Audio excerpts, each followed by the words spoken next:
about if a man, or rather when a man, is seeking to do God's will for his life, then he also needs to be an example as a leader. And I think we may have touched on this in one of the other videos, is that spiritual leadership is the other half of submission. So leadership is by example, which is consistent with what you're saying about the believing spouse staying with an unbeliever to be an example.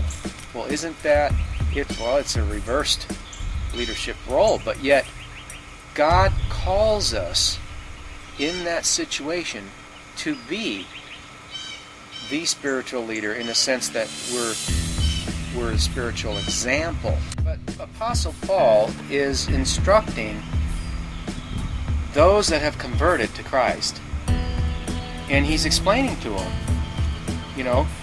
what all the apostles did was just reiterate what Jesus was teaching all along. When you look at, from the very beginning, you have examples of Sarah following Abraham. Sarah didn't say to Abraham, "No, Abraham, I don't want to go out in the desert. That's ridiculous." Now, Lot's wife did that, but what happened to her? She turned into a pillar of salt. Well, there's something about that's a whole other sermon. But it says that she had consequences. She had some dire consequences. She chose not to follow her husband. So there's an example. She chose not to follow her husband, and there were consequences. She turned into a pillar of salt. Yeah. So, but Sarah followed her husband. So we have examples, throughout the beginning of the Old Testament, and then you have examples. Apostle Paul's explanation, which is consistent with creation, it's consistent with history, historical accounts. What is a head? The top. But a head doesn't chew off its own feet. It doesn't bite its elbows and it doesn't harm its own body.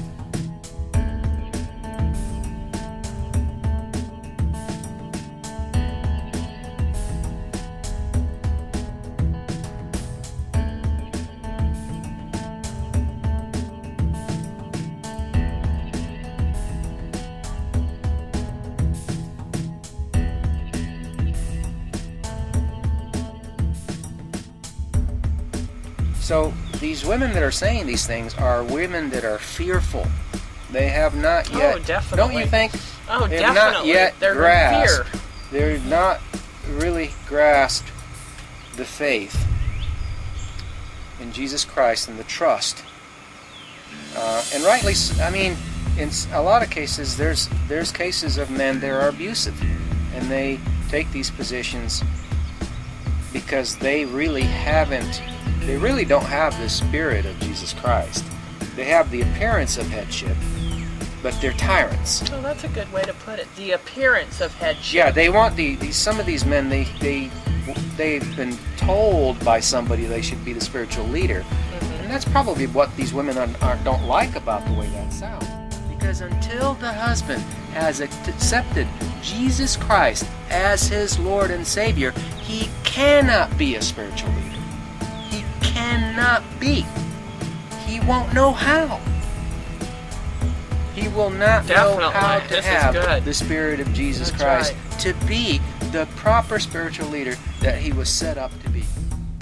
What it comes down to is both the husband and wife need to grow in the Lord. They need to grow in Jesus Christ.